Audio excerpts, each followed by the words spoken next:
Un día, el lobo y una oveja se encontraron en un bosque.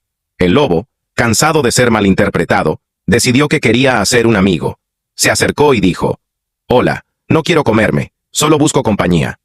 La oveja, sorprendida pero curiosa, aceptó su invitación a explorar el bosque.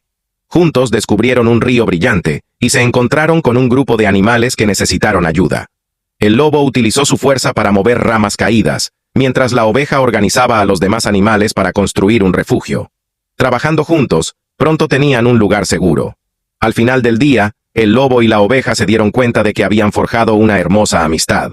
Desde entonces, el lobo aprendió a ser amable y la oveja a confiar, creando un vínculo que ningún estereotipo podría romper.